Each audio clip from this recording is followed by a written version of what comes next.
एक मिनट। हाँ, इतना समझ में आया सबको? Yes sir. Yes sir. सब Cu रूल्स प्लस बताया मैंने। Cu हाँ प्लस बोलो। वो ब्रैकेट में क्या लिखा है नीचे? Cu+2 का ब्रैकेट में 1 मोलार कॉन्सेंट्रेशन लिखा हुआ है। नहीं, ठीक है, उसके नीचे। हाँ उसके नीचे कॉन्सेंट्रेशन लिखा है, उसके नीचे Cu के नीचे सॉलिड, सॉलिड स्टेट वो बोल रहे हो? सॉलिड स्टेट बोल रहे हो? हाँ, अच्छा ठीक सॉलिड है, स्टेट। ओके एक मिनट। एक काम करो, अब आप है ना ये formulation of short notation of galvanic cell के बारे में लिखा हुआ है। यहाँ पे कुछ 7 रूल दिए, देखो यहाँ पे ये दिया भी है, अब यहाँ देख सकते हो। अगर मैं अभी आपको ऐसा फॉर्मूला एग्जाम में देता, सेम ये वाला जो अभी आपको दिख रहा है, अगर मैं आपको पूछूं यहाँ पे एसआरपी नहीं दिया हुआ है, फिर भी अगर मैं आपको पूछूं इसमें एनोड कौन है, बता सकते हो?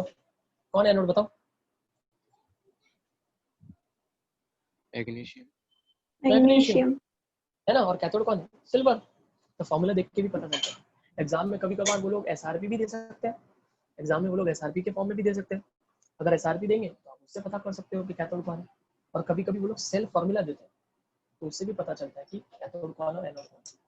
ठीक है, तो अब आप क्या करोगे, ये 7 पॉइंट दिए हुए हैं, ये 7 पॉइंट एक बार, 7 पॉइंट मतलब एक बार देख लो, रीड करो इसको। तो चाय पी के चाय पीता हो, चलो अपना देखो, तब तक टाइम वेस्ट नहीं करोगे।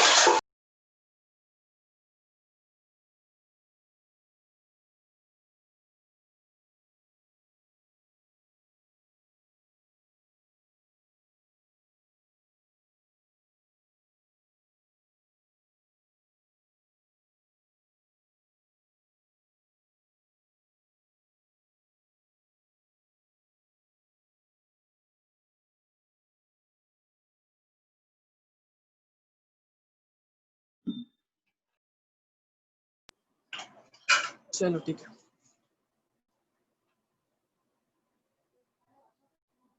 ओके रुक जाओ, आपने जितना भी पढ़ा है रुक जाओ, अब मैं पढ़ता हूँ, मैं भी पढ़ता हूँ, आप भी पढ़ोगे, और ध्यान देते हैं हर एक पॉइंट पे, और कुछ एक्स्ट्रा रहेगा तो वो भी बता दूंगा, अगर मेरे से कुछ रह गया होगा। चलो देखते हैं, फॉर्मुलेशन और short notation of the galvanic cell. Galvanic cell is represented by a formula or short notation that includes electrodes. Electrodes include कर रहे हैं, मैंने किए थे include. Aqueous solutions of their ions and other ions which may or may not be involved in the cell reaction. ठीक है? The following conventions are used to write the cell notations. The metal electrodes or inert electrodes are denoted by vertical lines placed at the end of the formula or the short notation. The anode negative sign is written at the extreme left. लिखना पड़ता है, देखो लिखा है, उन्होंने rule में लिखा है कि एनोड जो है उसके एक्सट्रीम पे आपको नेगेटिव लिखना होता है, पर देखो उन्होंने जब ऐसा लिखा फॉर्मूला उसमें उन्होंने बताया नहीं है। ठीक है, रूल में लिखा है, हो सके तो आप एग्जाम में लिख लेना, नेगेटिव साइन बता देना, पॉजिटिव साइन बता देना। ओके, तो उन्होंने क्या लिखा था, anode negative is written at the extreme left and cathode positive is written at the extreme right. The insoluble species, if any, or gases are placed in the interior position adjacent to the metal electrode. वो लोग बोल रहे हैं कि अगर कोई gas हुआ आपके इलेक्ट्रोड लिखते वक्त, अगर उसमें कोई गैसियस स्टेट में भी हुआ तो वो हमेशा इंटीरियर में होना चाहिए। इंटीरियर में मतलब जो फॉर्मूला लिख रहे हैं ना उसके अंदर में होना चाहिए, जैसे एक्सट्रीम में लास्ट में नहीं होना चाहिए। जैसे आपने आयंस कैसे लिखे अंदर, आयंस कैसे अंदर लिखे हैं, आयंस भी इंटीरियर में, तो आपका गैसियस स्टेट भी इंटीरियर में होना चाहिए, बाहर नहीं दिखना चाहिए। ठीक है, तो इतना बड़ा इंपॉर्टेंट पॉइंट नहीं है, देखो जितना हो सकता था उतना मैंने आपको इंपॉर्टेंटली समझा दिया है वैसे तो। उसके बाद the aqueous solution of ions are placed at the middle of the cell formula. भाई middle of the cell formula मतलब अंदर की तरफ लिखना होता है। गलती से भी आपने अगर आयंस एकदम लास्ट में लिखा, एक्सट्रीम लेफ्ट या एक्सट्रीम राइट गया, उधर ही मार्क्स चले जाएंगे आप। ठीक है, वो सेंटर में होता है। Single vertical line between two phases indicates phase boundary. मैंने भी आपको यही समझाया, सिंगल वर्टिकल लाइन क्या बताते हैं, फेज बाउंड्री। सिर्फ लिखने का तरीका अलग है, इन्होंने फेज बाउंड्री बोला, मैंने आपको बोला दो फेज को सेपरेट करता है, वही हुआ। ठीक है, it indicate the direct contact between them. ये इंडिकेट क्या करता है, direct contact between them. Direct contact है भी ना, इलेक्ट्रोड और इलेक्ट्रोलाइट का कॉन्टैक्ट तो है ना, दोनों तो एक ही बीकर में। ठीक है, क्योंकि डबल वर्टिकल लाइन वो इनडायरेक्ट कॉन्टैक्ट बताएगा कि उसके बीच में कौन है, सॉल्ट ब्रिज है ना। A double vertical line between two solution indicate that they are connected by a salt bridge, मैंने आपको बता दिया। The additional information such as concentration of the solutions वो लिखने होता है, and gas pressure is also given, ये भी लिखना होता है। अगर गैस दिया है तो उसका प्रेशर लिखना होता है, अगर कोई इलेक्ट्रोलाइट दिया है तो उसका कॉन्सेंट्रेशन लिखना होता है। the single half reaction is written in the order, कैसे लिखा जाता है वो बता रहे हैं लोग। aqueous solution of ions first and then solid electrode, ठीक है ओके। तो अब इन्होंने ना एक्चुअली जिंक के बारे में बताया ना, this order is reversed when the electrode act as a anode in the cell. Perfect. ये क्या बता रहे हैं ये लोग, एक्चुअली कैथोड के बारे में बता रहे हैं यहाँ पर, ठीक है। ये इन्होंने कैथोड के बारे में बताया। अब आप सोचो कैथोड के बारे में बताएंगे तो ऑब्वियसली ऐसे ही लिखा जाएगा ना, यहाँ पे कैथोड कौन है, सिल्वर ना, तो सिल्वर का अगर खाली रिप्रेजेंटेशन देखोगे तो Ag प्लस फिर Ag है, वो जो एनोड की तरह एक्ट करेगा उसको रिवर्स करके लिखना है। रिवर्स करके लिखना है मतलब क्या, इन शॉर्ट, ये सब इनके वर्ड्स भूल जाओ। इन शॉर्ट आपको इतना ध्यान रखना है कि एक्सट्रीम राइट और एक्सट्रीम लेफ्ट पर इलेक्ट्रोड्स होने चाहिए, इलेक्ट्रोड्स होने चाहिए। कुछ एक्सेप्शंस भी आते हैं, कुछ अलग तरीके की भी आते हैं, बट स्टैंडर्ड तरीका तो यही है, ठीक है। तो आप देख सकते हो वही सब यहाँ पर लिखा हुआ है। और इन्होंने लास्ट में एक एग्जांपल दिया है मैग्नीशियम का, ठीक है। मैंने भी आपको ऐसे ही समझाया था, magnesium solid single vertical line, इससे आप सेल भी कंस्ट्रक्ट कर सकते हो। अब समझो मैं आप बोलूँ कि इससे आप मुझे सेल बना के बताओ, तो आप डायग्राम बना सकते हो उसका आराम से। एक दो बीकर बनाओगे, है ना, एक जगह मैग्नीशियम रखोगे, एक जगह क्या रखोगे, सिल्वर। मैग्नीशियम को किसके अंदर, मैग्नीशियम की किसके अंदर डीप करोगे, इलेक्ट्रोलाइट क्या लोगे, मैग्नीशियम का कोई salt, magnesium sulphate, magnesium chloride, कुछ भी ले सकते हो, है ना। सिमिलरली दूसरी तरफ क्या लोगे, सिल्वर का इलेक्ट्रोड, उसके साथ उसका इलेक्ट्रोलाइट, कोई भी AgCl ले लो, है ना, और उन दोनों को आप सेपरेट कर दोगे किससे, सॉल्ट ब्रिज से, और उसको कनेक्ट कर दोगे गैल्वेनोमीटर से, सेल बन गया। तो ये हमें इन्फॉर्मेशन देता है, ये हमें सारी इन्फॉर्मेशन प्रोवाइड करता है, कैथोड कौन है, एनोड कौन है ना, दो सेल कैसे, मतलब सॉल्ट ब्रिज दोनों कैसे सेपरेटेड है, वो सब बताता है। क्लियर है? Yes sir. Yes sir. Short में मैंने आपको समझा दिया, भले इन्होंने क्या क्या लिखा है, ठीक है, वो इंपॉर्टेंट चीजें सारी कवर कर ली मैंने। हमेशा लेफ्ट, इसीलिए वो लेफ्ट में कर रहा था, वो ये लेफ्ट है। और इसी तरह से हमेशा एक शॉर्टकट भी है, वो भी बता देता हूँ, ये याद रखते हैं student. Loan, left oxidation, anode, है ना। एनोड कैसा होता है, लेफ्ट की तरफ, और एनोड पे क्या होता है, ऑक्सीडेशन। लोन याद रखने का, लोन लेफ्ट ऑक्सीडेशन एनोड, समझा। अगर कंफ्यूजन होता है तो,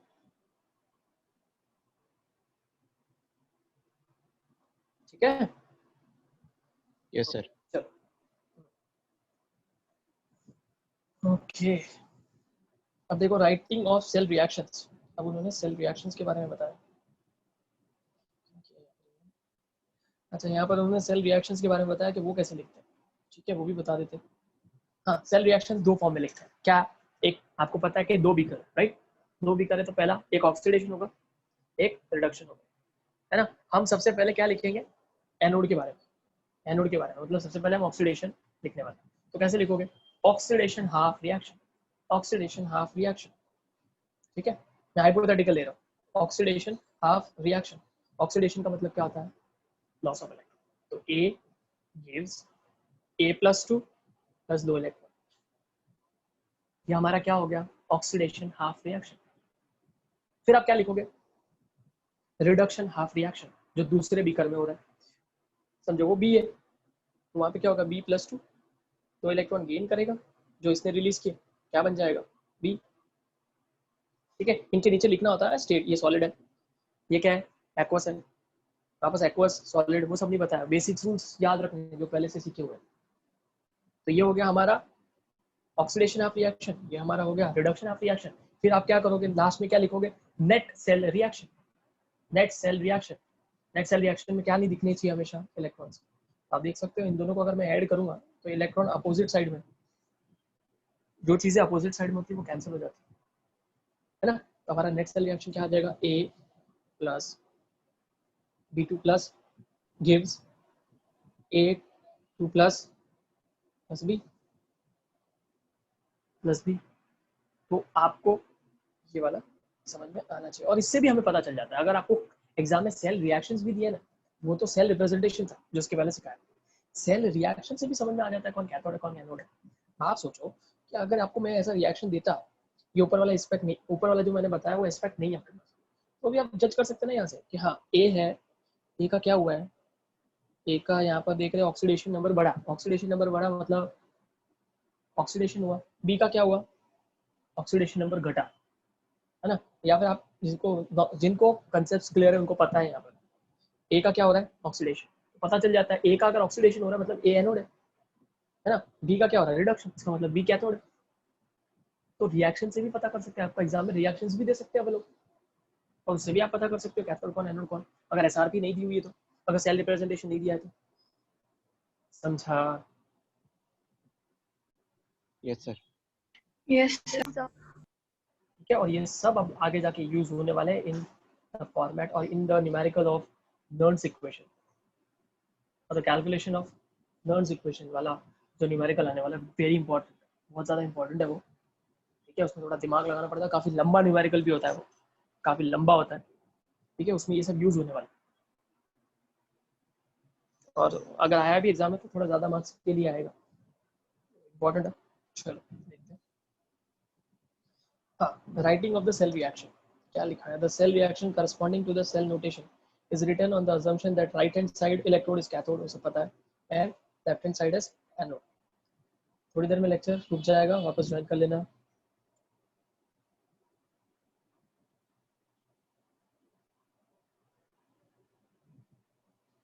पढ़ो ये सब, ये 3 पॉइंट है ना, पढ़ो इतना। चलो, अगर कुछ डाउट रहेगा तो मुझे बताओ, मैं कंटिन्यूस बोल रहा हूँ इसलिए। पढ़ो इतना।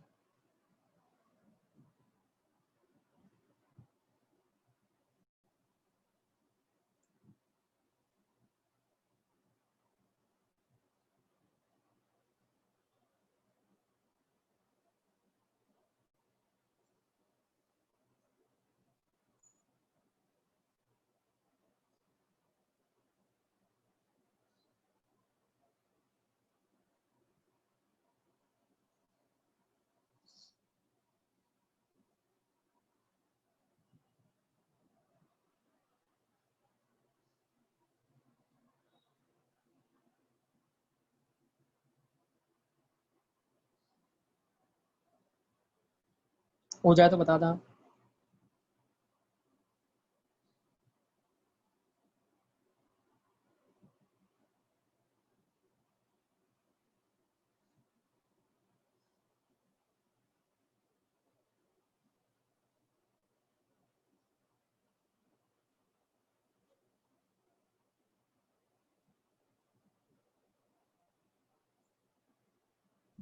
Done, sir.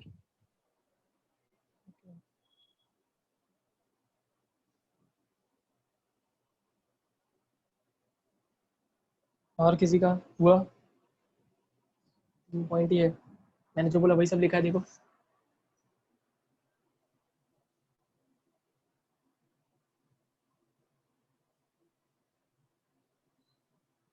अच्छा, आप लोगों का 1 आवर का लेक्चर ही है आज, इसके बाद फिर से लेक्चर है क्या? No, sir. नहीं है? नहीं सर। सर फ्रेंच लेक्चर होता है 7:30 को। ओके, तो 7:30। हाँ तो एक मिनट हाँ। कुणाल, आप हो? कुणाल या निखिल, आप सुन रहे हो क्या? ये लोग बोल रहे हैं कि इनका लेक्चर नहीं है। निखिल, हाँ तो फिर ये लोग तो बोल रहे हैं कि इनका लेक्चर नहीं है, तो फिर बना रही क्यों, क्या हो गया? वेट, हाँ सब लोग, बाकी लोग रुको एक मिनट। अच्छा, आप पूछ रहे हो मुझे? ओके, मैंने ध्यान नहीं दिया, सॉरी निखिल। एक 1 आवर का नहीं है Nikhil, 1 hour 20 minutes. Okay okay, चलो ठीक है, वापस आ जाओ बाकी सब लोग अभी। हाँ, तो फ्रेंच लेक्चर 7:30 है, तो ठीक है। हाँ, तो देखो ये 3 पॉइंट वही लिखे हैं। सबसे पहला पॉइंट क्या है, आप क्या लिखोगे, हाफ रिएक्शंस लिखोगे, ऑक्सीडेशन हाफ, रिडक्शन हाफ। ठीक है, उसके बाद क्या लिखा है उन्होंने सेकंड पॉइंट में, दोनों को ऐड कर लो। ठीक है, दोनों को ऐड करते वक्त आपको इस तरह से करना है इसको कि आपका जो नेट सेल रिएक्शन आएगा उसमें इलेक्ट्रॉन्स अपीयर नहीं होने चाहिए, मतलब सूटेबल नंबर से आपको मल्टीप्लाई भी करना पड़ सकता है कभी कभार। जैसे फॉर एग्जांपल आपने एक रिएक्शन लिखा, उसके अंदर 2 इलेक्ट्रॉन निकल रहे, उसके अंदर 2 इलेक्ट्रॉन निकल रहे, ठीक है, और जो आप दूसरा रिएक्शन उसके नीचे लिख रहे हो उसमें 3 इलेक्ट्रॉन लग रहे हैं, तो समझो अभी क्या है, ऊपर तो 2 है, नीचे वाले रिएक्शन में 3 है। तो आप सोचो आपको एक ऐसे नंबर से मल्टीप्लाई करना पड़ेगा कि दोनों के सेम हो जाए। तो जो ऊपर 2 वाला था उसको 3 से मल्टीप्लाई कर दोगे, और नीचे वाला जो है उसको 2 से मल्टीप्लाई कर दोगे, तो दोनों 6 हो जाएंगे। समझ में आया मैंने क्या बोला, कि लिख के बताओ? समझा सर। समझा ना? हाँ सर समझा। हाँ, थर्मोडायनेमिक्स में ये सब किया होगा ना थोड़ा बहुत, है ना? तो वही कि वो लोग बोले एक सूटेबल नंबर से मल्टीप्लाई करो। एक सूटेबल नंबर से मल्टीप्लाई करना जरूरी है।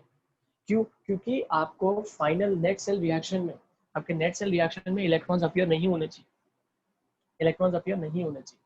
फिर उन्होंने तीसरे पॉइंट में लिखा है, वो लोग बोल रहे हैं कि आप अलग तरीके से भी लिख सकते हो, अलग तरीके से कोई मैटर नहीं करता, आप कैसे भी लिखो। समझो अगर आपका एक्चुअली रिएक्शन ऐसा था, ऐसा है, आप उसको ऐसा भी लिख सकते हो। थ्रू आउट मैंने किससे मल्टीप्लाई कर दिया? हाफ से। हाफ क्या, 1/3 से कर दो, 1/4, पर क्यों कॉम्प्लिकेट करना है? उससे कुछ फर्क नहीं पड़ने वाला है, आप कैसे भी करो चलेगा। बस हमारा ये एक चीज का ध्यान रखना हमें कि नेट सेल रिएक्शन में इलेक्ट्रॉन्स अपीयर नहीं होने चाहिए, ठीक है? ओके, देखो ये वाला एक्चुअली इन्होंने सही किया है, इलेक्ट्रोड रिएक्शन। ये वाला जो सेल रिप्रेजेंटेशन दिया है परफेक्ट दिया है। इसमें ये भी बताया डायरेक्शन ऑफ करंट, आपको डायरेक्शन ऑफ करंट भी बताना होता है, मतलब यहाँ पे डायरेक्शन ऑफ इलेक्ट्रॉन बताया, तो इससे पता चल जाएगा कि डायरेक्शन ऑफ करंट क्या है। तो एक्चुअली एग्जाम में अगर सेल रिप्रेजेंटेशन लिखने आ जाए ना, आप सब लिखोगे, सब कुछ लिखोगे, क्या वो साइन भी लगाओगे, नेगेटिव पॉजिटिव, फिर इलेक्ट्रॉन का डायरेक्शन क्या है वो भी लिखोगे। हमेशा इलेक्ट्रॉन का डायरेक्शन कैसा रहने वाला है? एनोड टू कैथोड ही रहने वाला है, एनोड टू कैथोड। तो करंट क्या से कहाँ होगा? Cathode to anode. C A याद रख सकते हो, सी ए, सी ए बहुत पॉपुलर सी ए आजकल तो, है ना, चार्टर्ड अकाउंटेंट, वैसे याद रख सकते हो अगर आपके कंसेप्ट क्लियर नहीं है। कंसेप्ट क्लियर है तो कैसे भी इंसान निकाल ही लेता है, ठीक है? तो देखो अभी अभी आप समझो, आपको ये वाला दिया, यहाँ पर ये सेल दिया है। अब इस सेल को लेके हमें मुझे ना सारे रिएक्शंस लिखने, लिख सकते हैं क्या? आराम से लिख सकते हैं। देखो सबसे पहले क्या है, ऐसा आपको रिएक्शन ही दिया रहेगा, सॉरी आपको ऐसा सेल रिप्रेजेंटेशन ही दिया रहेगा, और इस रिप्रेजेंटेशन से आपको सेल रिएक्शंस लिखने, लिख सकते हैं हम, इजी है। कैसे लिखोगे? सबसे पहले मैं लिख के बताता हूँ पहले आपको, ताकि आपको आइडिया आ जाए। अब यहाँ पर ये एनोड्स है और ये कैथोड है, तो पहले मुझे बताओ, एनोड है तो एनोड पे क्या होता है? ऑक्सीडेशन। ऑक्सीडेशन यानी एनआई जो है वो किस में कन्वर्ट हुआ होगा? एक्चुअली Na+2, और 2 इलेक्ट्रॉन लिबरेट हुए होंगे। फिर उसके बाद क्या हुआ है? एल्यूमिनियम +3 में है, उसने 3 इलेक्ट्रॉन गेन किए होंगे और किस में कन्वर्ट हो गया? एल्यूमिनियम। यहाँ पर मैं वो सब नहीं लिख रहा हूँ, एक्वस सॉलिड ये सब आपको ध्यान रखना है, ये बेसिक्स है, पता होना चाहिए कि हाँ हमें लिखना है ये, ठीक है? अब यहाँ पर आपको समझ में आ गया होगा कि यहाँ पर एक प्रॉब्लम आ गई है ना, क्या? यहाँ पर इसको किससे मल्टीप्लाई करोगे? थ्रू आउट 3 से, तो 3 से करोगे तो ये भी 3 हो जाएगा, ये भी 3 हो जाएगा, और ये 6 हो जाएगा। इसको किससे मल्टीप्लाई करोगे? 2 से, ये कितना हो जाएगा? 6। मैंने यहाँ पे ऐसे लिखा है, और ये 2। ओवरऑल नेट रिएक्शन ये और ये कैंसिल, हमारा नेट रिएक्शन आ जाएगा।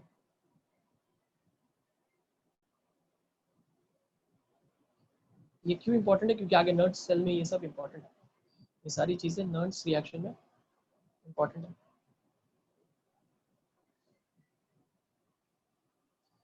समझा? Yes sir. Yes sir.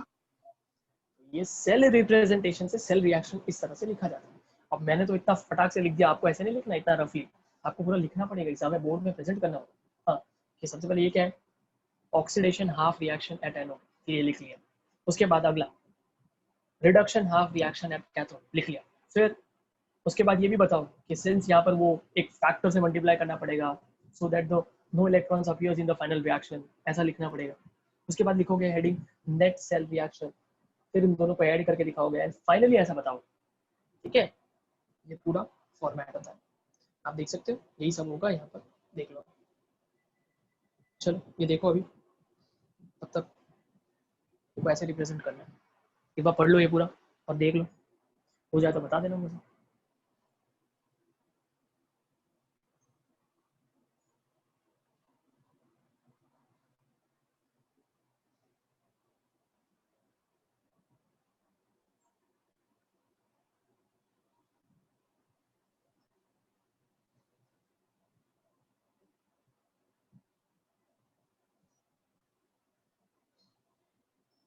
मेरे ख्याल से आपका लेक्चर रुकने वाला है थोड़ी देर में, जल्दी से इतना पढ़ लो वरना फटाक से गायब हो जाएगा ये।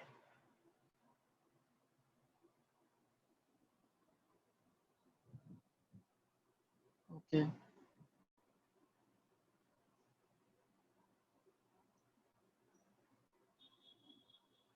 पढ़ो आराम से, जब तक ये रुक नहीं जाता तब तक पढ़ो लेक्चर। मेरे ख्याल से बंद ही होने ही वाला है ये, इसलिए उसके बाद ही स्टार्ट करेंगे हम नया।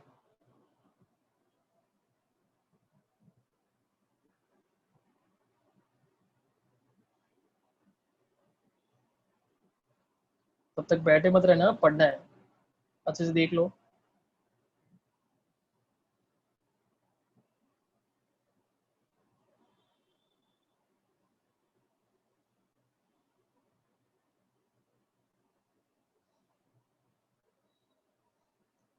हो गया?